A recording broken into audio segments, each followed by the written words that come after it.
Hi everyone, इस video में हम फंक्शंस के बारे में पढ़ेंगे। फंक्शंस हमारे पास रीयूजेबल पीस ऑफ कोड होता है, यानी हम एक कोड लिख लेते हैं जिसको हम रीयूज़ कर सकते हैं। मतलब उसको हम एक पैकेज की फॉर्म में लिख लेते हैं और उस पैकेज को हम बार बार यूज़ कर सकते हैं। ठीक है, हमें उसको दोबारा से लिखने की ज़रूरत नहीं पड़ेगी। अगर हमें आगे ऐप में चाहिए हो तो हम एक जगह लिख के जो है ना उसको पैकेज कर लेते हैं और उसको हम बार बार यूज़ कर सकते हैं। So these are functions.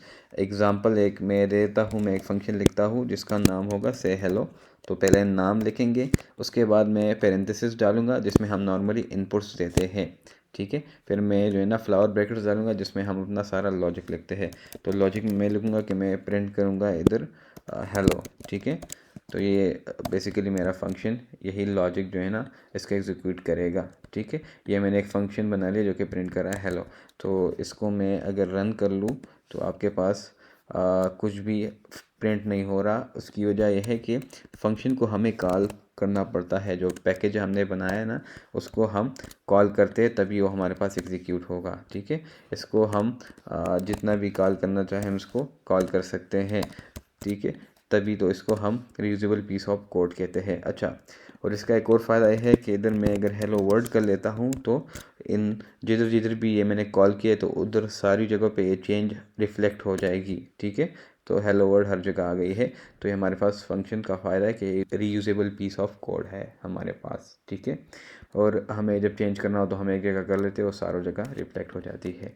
ठीक है, तो हमारे पास फंक्शंस है। इसको अगर देखा जाए तो ये मैथमेटिक्स की फ़ंक्शन से मुशाबिहत रखता है। ठीक है, उसमें हम जो है ना मैथमेटिक्स की फ़ंक्शन में हम इनपुट्स देते हैं किसी फ़ंक्शन को और वो हमें आउटपुट्स दे देता है। ठीक है, तो इस तरह से अगर हम थोड़ा सा रियलिस्टिक एक फ़ंक्शन लिखें तो हम एक सम का फ़ंक्शन लिख देते हैं। ठीक है, तो इसमें हम पैरेंथेसिस में वो इनपुट्स डालेंगे। तो इनपुट मेरे पास एक होगा num1।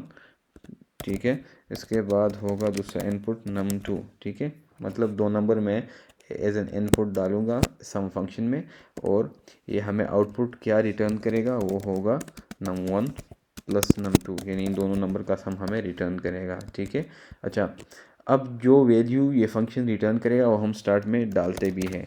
अगर ना डाले तो डार्ट खुद ले जाता है, लेकिन बेस्ट प्रैक्टिस है कि हम वो उधर डाल दें। ठीक है, अच्छा, अब मैंने ये फंक्शन या पैकेज बना दिया है, इसको मैं कॉल करूँगा। ठीक है, कॉल करूँगा तो ये दो नंबर्स मांगेगा, तो इसमें 12 डाल लेता हूँ, दूसरे भी 12 डाल लेता हूँ।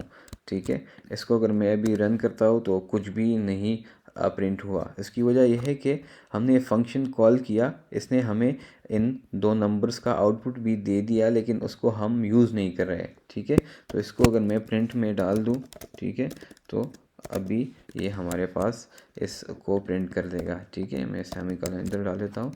अभी ये हमें आउटपुट प्रिंट करके देगा, हम रिटर्न करा रहे। अगर इधर हम प्रिंट स्टेटमेंट लगाते तो फिर ये ख़ुद प्रिंट कर लेता, लेकिन चूंकि इधर हम रिटर्न करा रहे तो उस वैल्यू को हमें यूज़ करना है। ठीक है, अच्छा, ये तो हमने डायरेक्ट प्रिंट किया।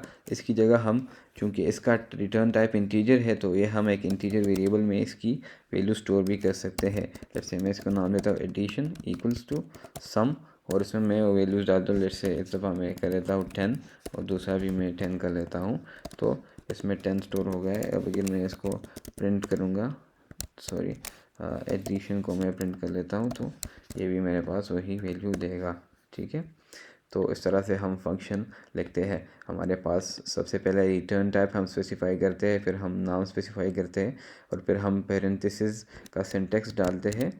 ठीक है, उसमें हम जो है ना फिर डिफरेंट इनपुट्स डालते हैं। ठीक है, एक भी डाल सकते हैं, दो भी डाल सकते हैं। ठीक है, और ऐसा भी हो सकता है कि हम कोई ना डालें। ठीक है, फिर हम जो है ना उस इनपुट्स को प्रोसेस करके आउटपुट रिटर्न करते हैं। ठीक है, आउटपुट हम रिटर्न कर सकते हैं, प्रिंट भी हम कर सकते हैं। ठीक है, जब हम रिटर्न करते हैं तो उसको हम एक्सेस करेंगे।